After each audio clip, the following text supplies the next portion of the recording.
Lalu ketika ini sekarang hikam, wong rata muka sabar rasa jadi ulama. Entah sekian detik ulama itu harus pernah muka sabar, biar merasakan ilmu apa ada. Tapi ilmu hakikat itu bisa dilogika kan, sebelum sampai secara musyahadah. Paling enggak bisa sampai secara logika. Manusia itu mulai Nabi Adam sampai sekarang itu kan punya roh, dan roh itu tidak makhluk. Dia roh itu tidak makhluk. Ketika roh itu diletakkan di jasad, dia itu tersiksa. Karena ketika dia ke jasad fisik, namanya mengalami keterpisahan dengan yang abadi. Dia ini jasad fisik tersiksa. Karena dia harus di alam yang kasat mata, alam mulki. Tersiksa. Ketika dia tersiksa, semelok ruhin, akhirnya dia mangan kangelan, akhirnya lesu mangan. Padahal roh gak butuh mangan, perlu dicatat roh gak butuh. Ya ora butuh gunung kidul barang, roh ora butuh rapi. Paham kan? Ya ora butuh putus cinta, ora butuh pegatan, ora butuh macam-macam. Paham? Tapi karena dia nempel jasad sing butuh mangan, butuh rabi, butuh wedoan macam-macam.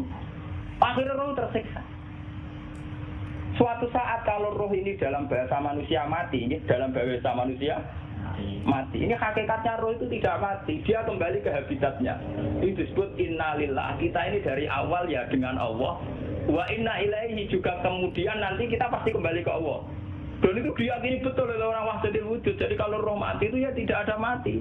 Roh sekarang itu kembali karena sudah lama mengalami keterpisahan mergo melok fisik-fisik dan ono kerja dasinan, ono nggo proposal lan rumah roh ku melok. Paham itu? Kita di roh ku napa melok roh.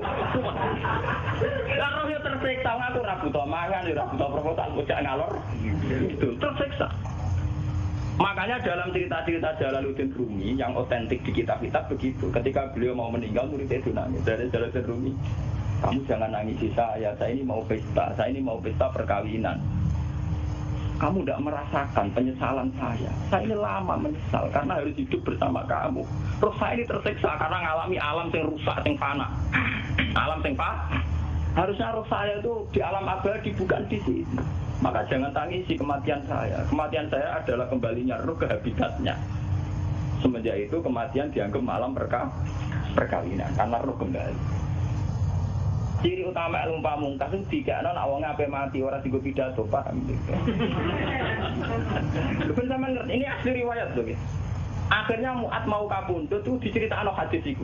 Ta'assuman mergo wedi dosa kitmanul. Sehingga mulai angkatan sahabat tabi'in ini kira nyeritakno hadis iki ngenteni meh mati, paham gitu.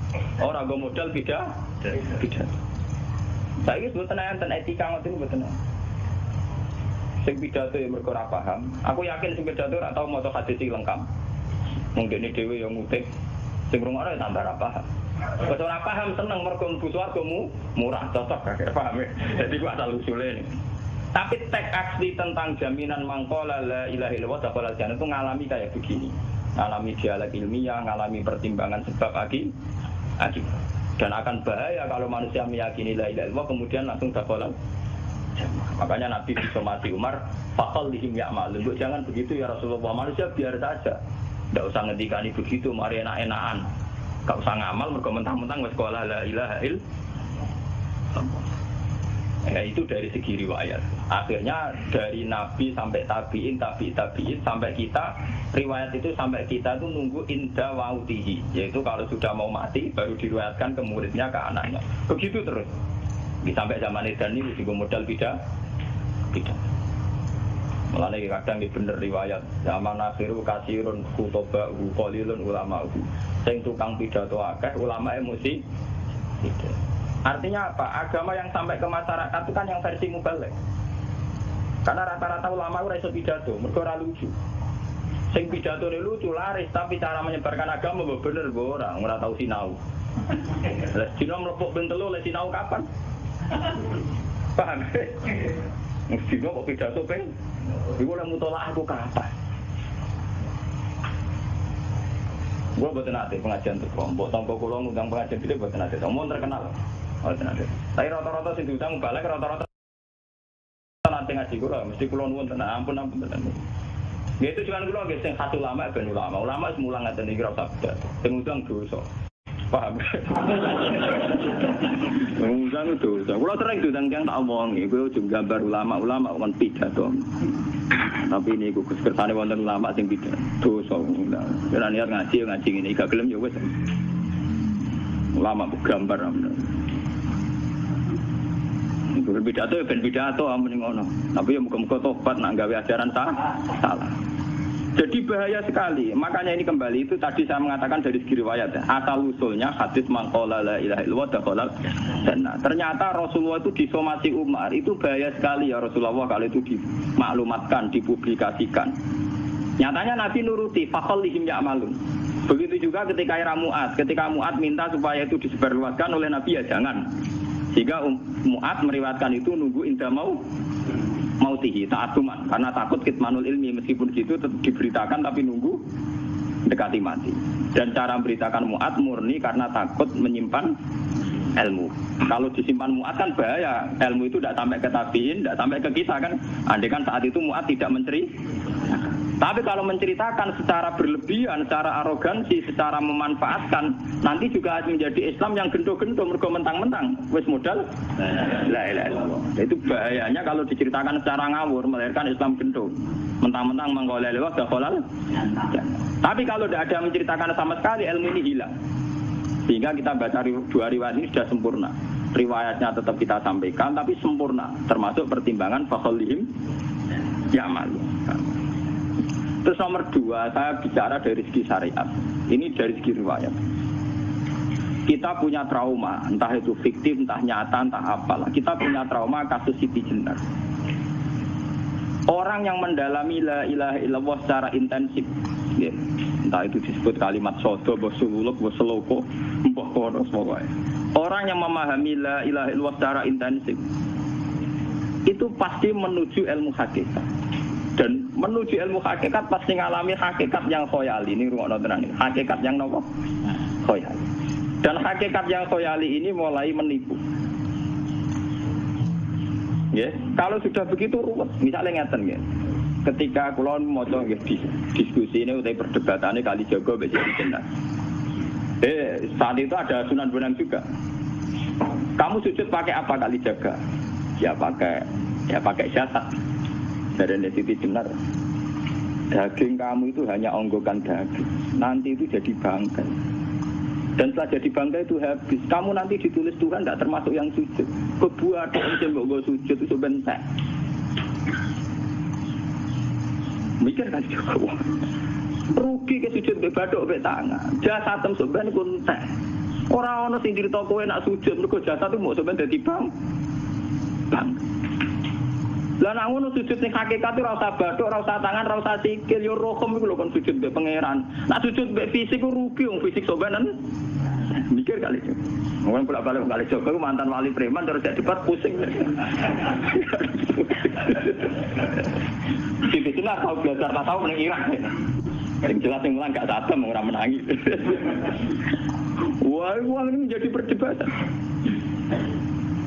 Sehingga keyakinannya kayak Siti Jenar, la ilaha illallah itu ya wahdatul wujud itu, innalillahi wa inna ilaihi.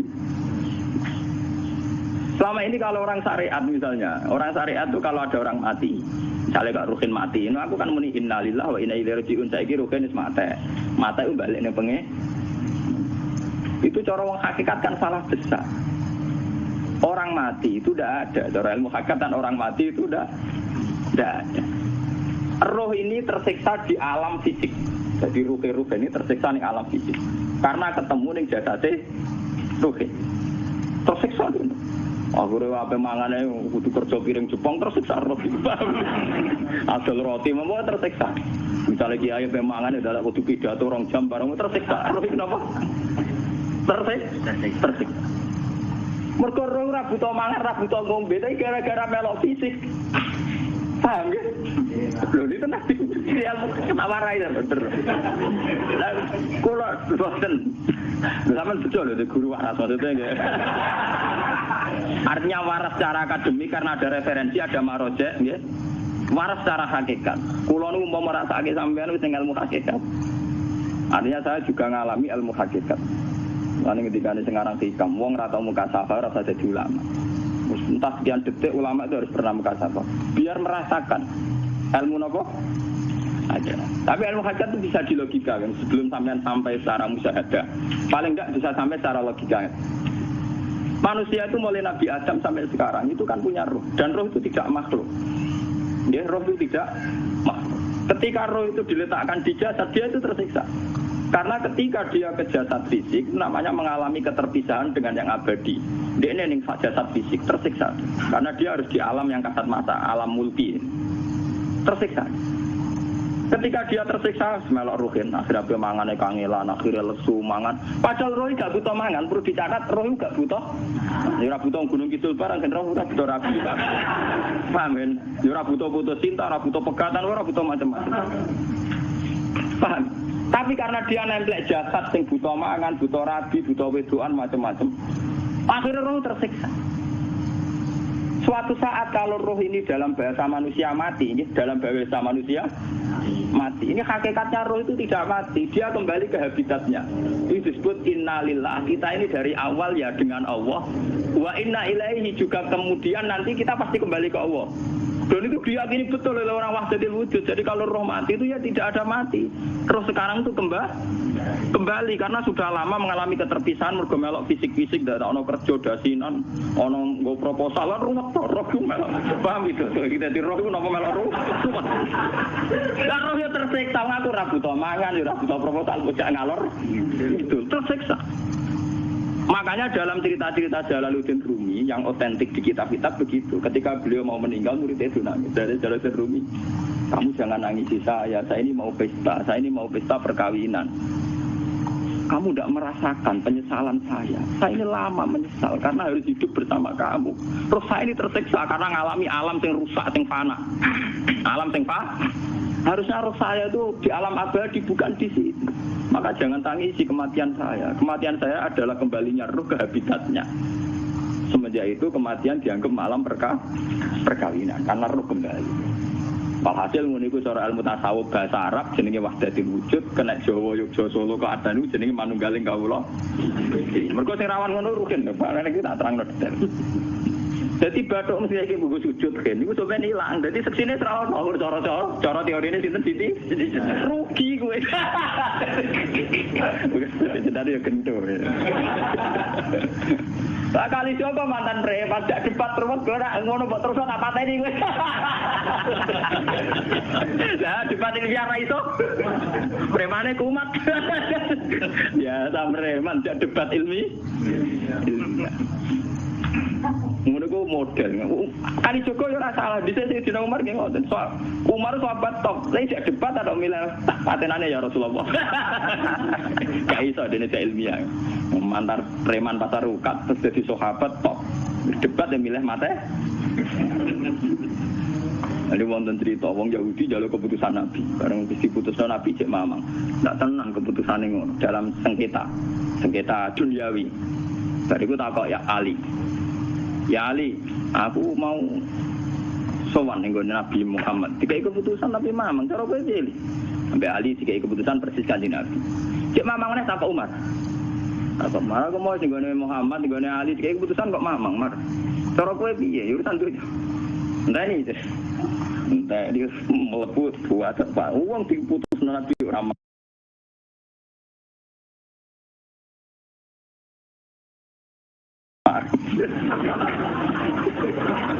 Baca mati. Awe. Mereka mantan apa? Cara mantan intelektual kan ya wajar wong Yahudi kok percaya Nabi. Kan bareng cara Ali sedera. Gak percaya wis kandhani. Ora percaya Ali tenan. Lah ora apa pateni. Ya wajar wong Yahudi kok percaya Nabi, nak percaya ora gitu Yahudi Muslim. Ali itu Gus Dur. Ada Gus Dur beda piye tenang. Ali nyen ngoten watake ngoten. Nasibe padha.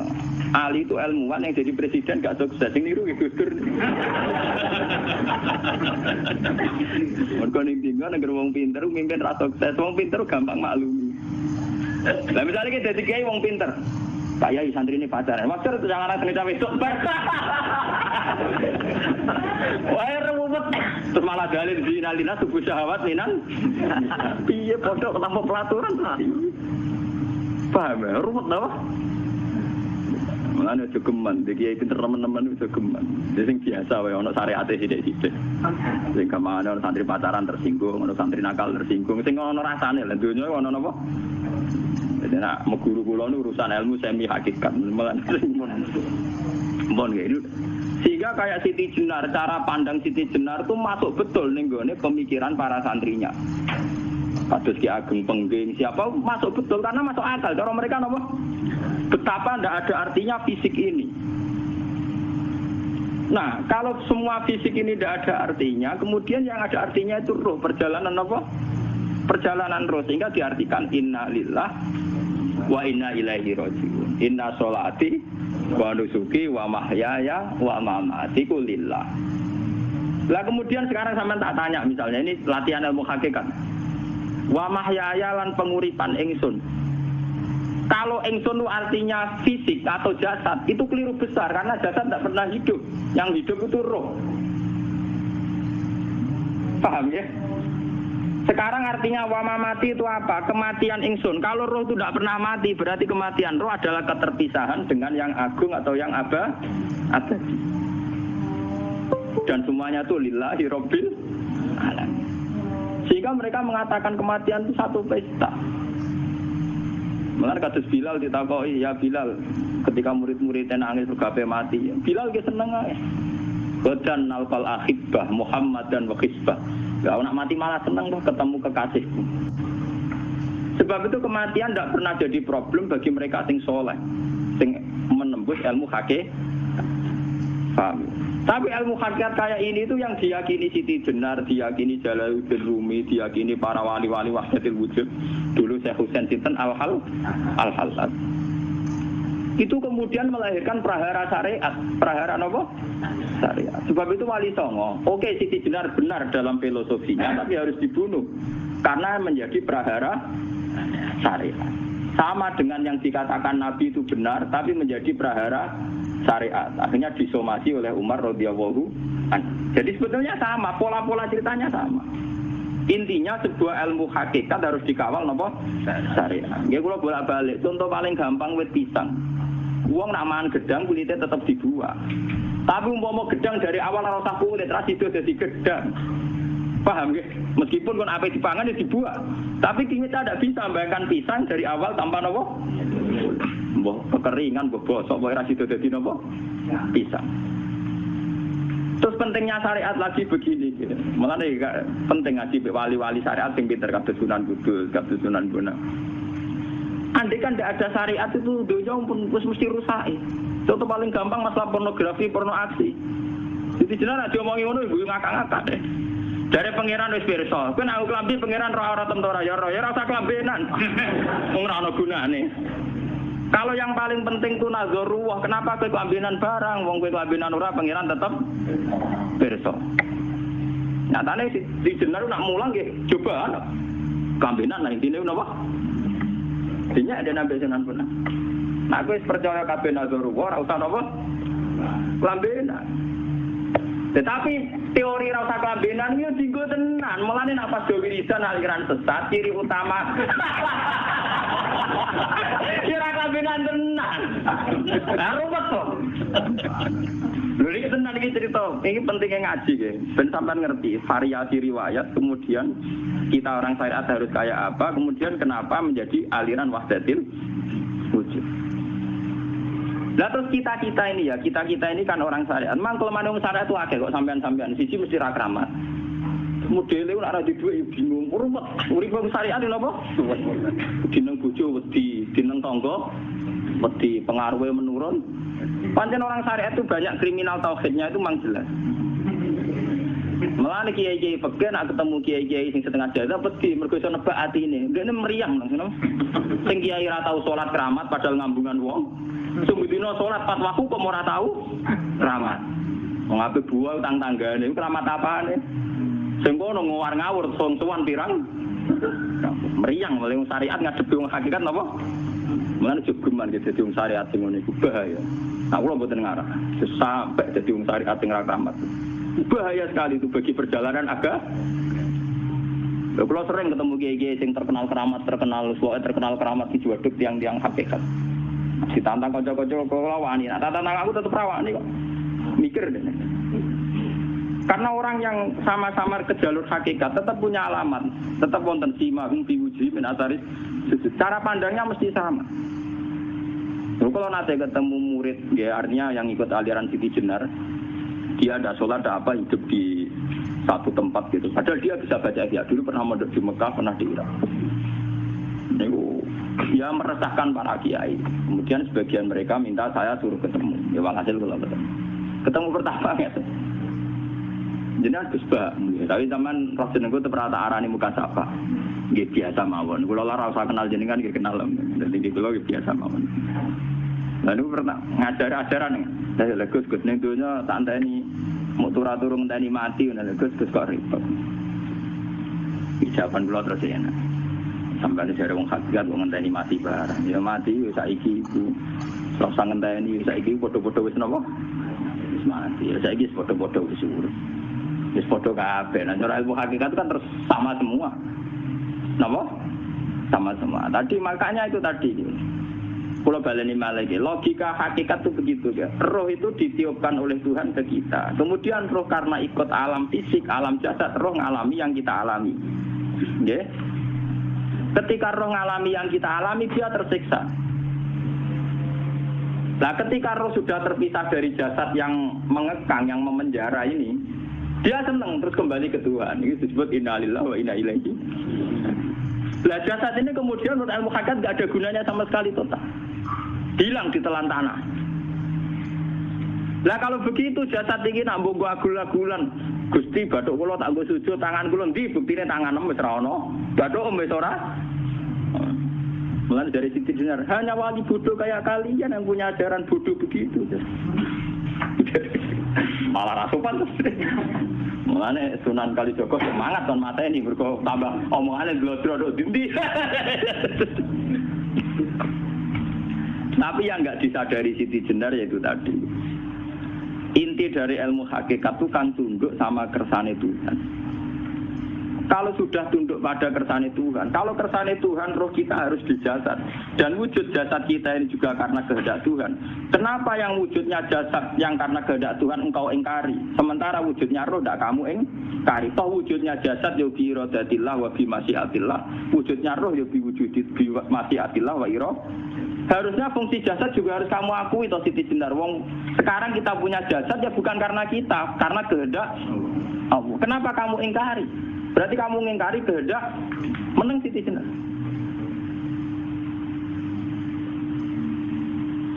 Makanya hakikat yang pertama saya itu pasti khayal. Lah Siti Jenar itu hakikatnya baru yang sampai khayal itu. Sehingga dia tersesat. Sebetulnya kalau sudah hakikat beneran itu tidak perlu khayal begitu. Artinya perlu khayal jasad kita sing senajan ora ana gunane ini. Tetap ya wae wujudnya karena kehendak Allah. Juga kita harus terima.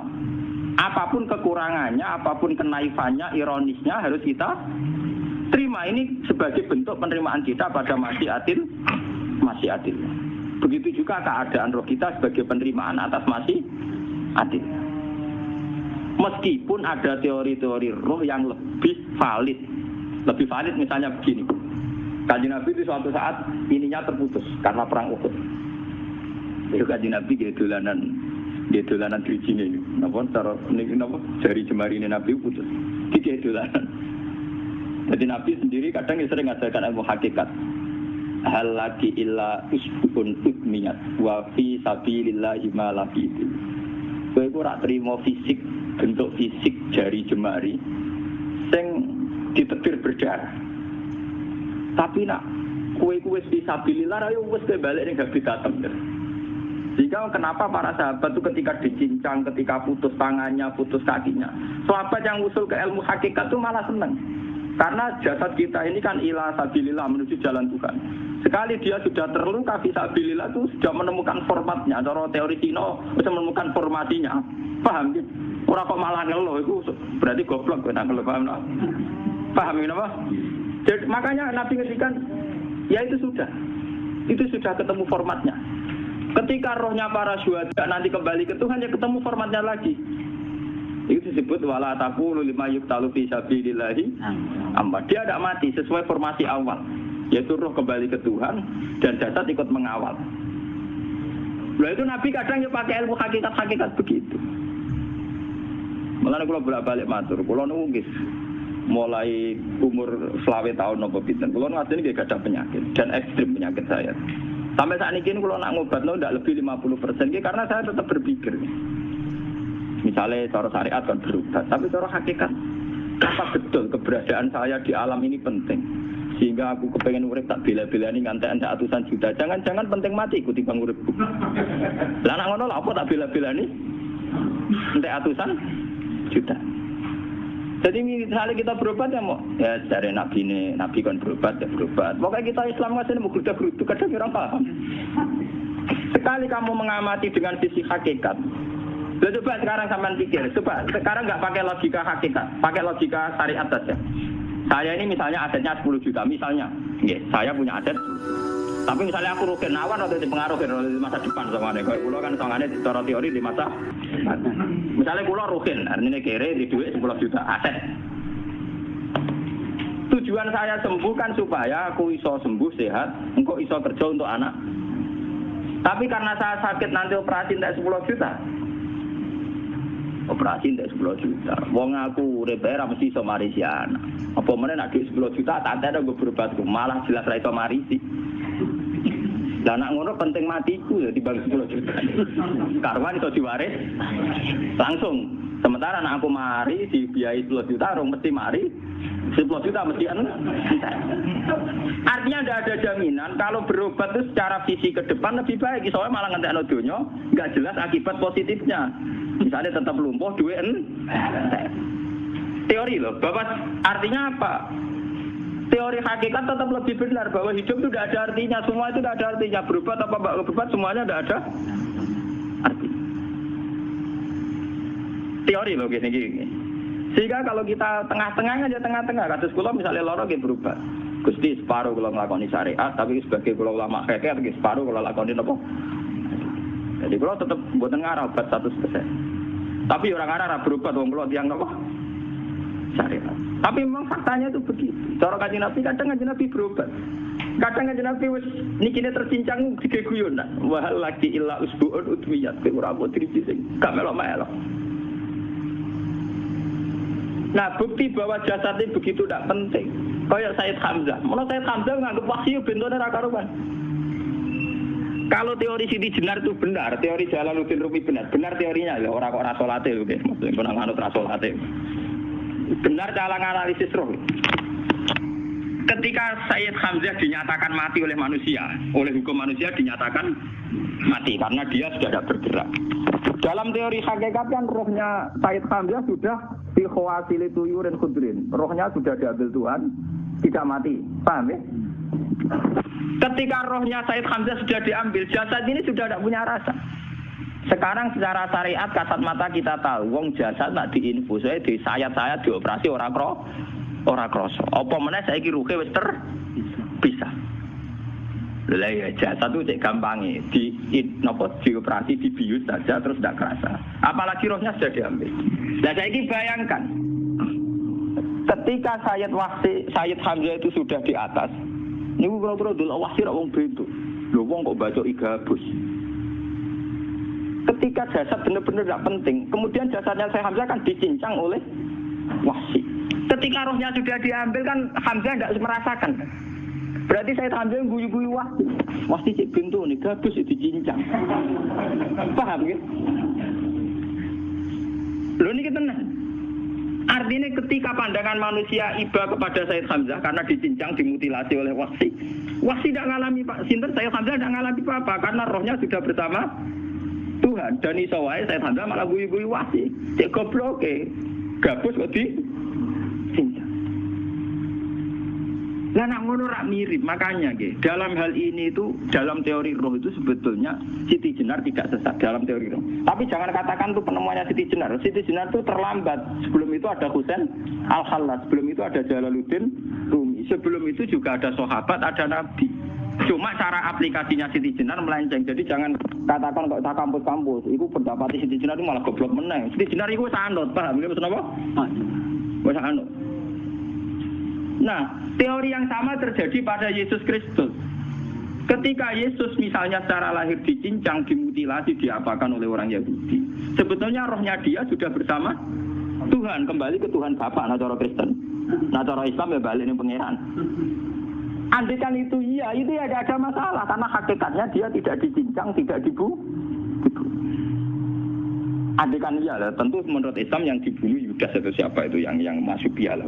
Tapi sama sebetulnya teorinya sama, kalaupun iya tidak ada masalah. Oke, kalau misalnya Nabi Isa karena ada kontroversi menyangkut dia atau Yudas. Sekarang yang Zakaria dan ya Zakaria Yahya itu dicincang betul oleh orang Yahudi, matinya dimutilasi. Tapi dia tidak apa-apa. Karena ketika beliau dicincang, rohnya sudah diambil. Ini rumah tenan kan, ben kira untuk kendel mati paham kan ya. Jadi maksudnya ini kalau ajari, nah mati itu tidak problem. Ini kalau urip mati. Nah ini bersamaan paham ya. Kaitan la ilaha illallah ini nanti semuanya sama kaitan sama apa? La ilaha illallah. Ini nanti ujungnya sama dengan la ilaha illallah. Begitu juga seterusnya.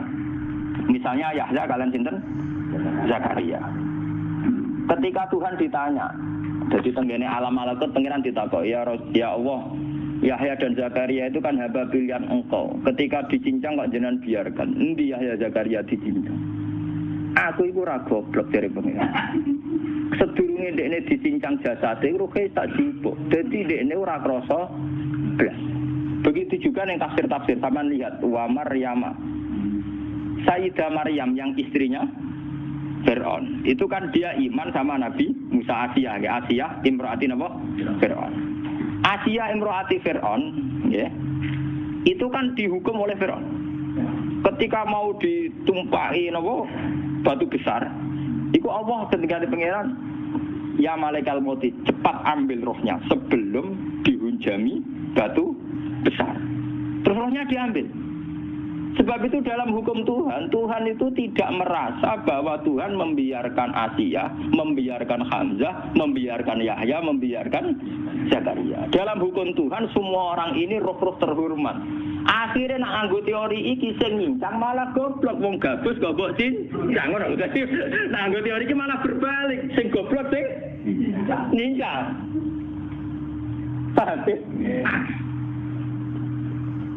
Yo ora kok sesuai sampean kiaskan saja. Wong dibius wae disayat-sayat gak kroso. Kaya apa nak ruhe bener-bener wis tercabut terpisah. Rasane ning ndi?